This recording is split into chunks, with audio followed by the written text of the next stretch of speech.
bem. Mas Então, posso te fazer uma pergunta? Você acha que foi uma coisa explicitamente química?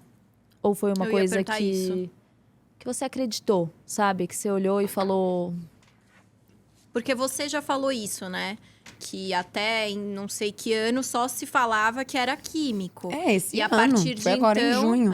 teve o estudo que mostrou que falta Foi em de junho. propósito não vi pode isso. também desencadear Em junho a desse depressão, ano, né? que pensa faz 50 anos que a psiquiatria não vê outra forma de tratar a depressão, não identificar senão como baixos níveis de dopamina, de serotonina, né, de felicidade. Sim. E eles encontraram agora uma discrepância. Pessoas que têm esses níveis excelentes, como chama? Níveis. Mas tem depressão também. E a gente começou esse assunto de hoje, você falando de meninos, homens e tal, e veio uma coisa na minha cabeça que junto com esse papo.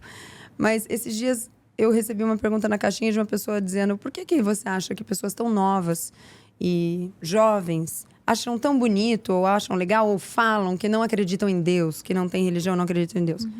Eu não cheguei a responder, mas aquilo me pegou e eu fiquei pensando assim: primeiro que eu não vejo muito essas pessoas. Mas vamos dizer que tenha. Eu, na minha limitação mesmo, só conseguiria jogar isso ao seguinte: nada, religião, Deus, tem a ver com disciplina, propósito e comprometimento. Então, se você vai fazer crisma, você tem um comprometimento, você faz catequese.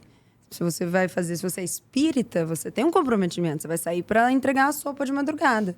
Se você, sabe, há um comprometimento. Então eu pensei, se é que isso é verdade, para mim tem muito mais a ver com o fato de que estamos cada vez menos a fim de nos comprometermos com algo do que qualquer coisa.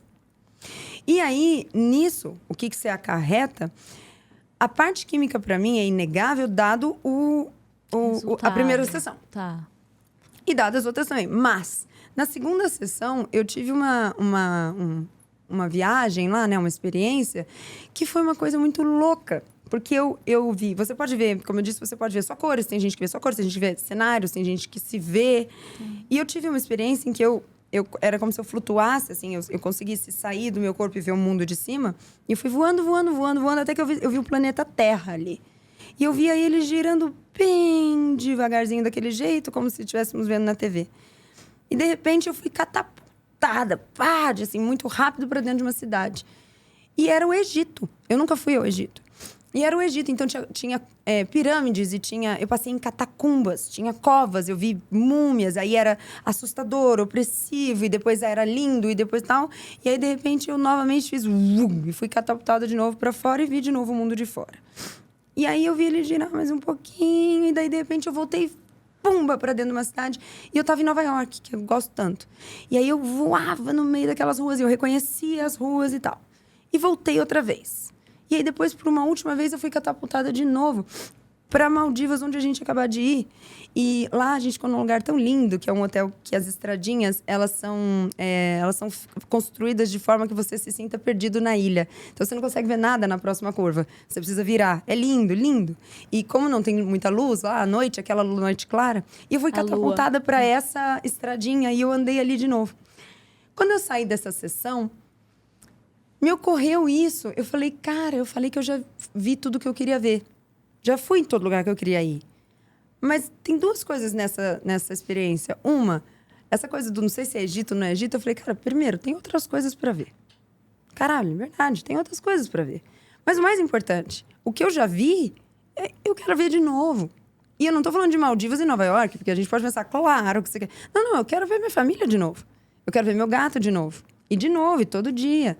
E eu quero ver meu guarda-roupa de novo. Eu quero ver meu livro de novo, sabe? Então, essa parte da experiência, para mim, o mais valioso foi a terapia acontecer junto. Então, eu marcava a experiência num dia para no dia seguinte de manhã ter terapia.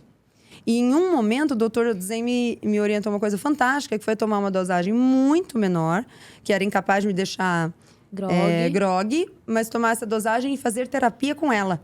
E mesmo eu que não tenho dificuldade de falar, não sou inibida nem nada, mas tirei coisas que eu nunca falaria.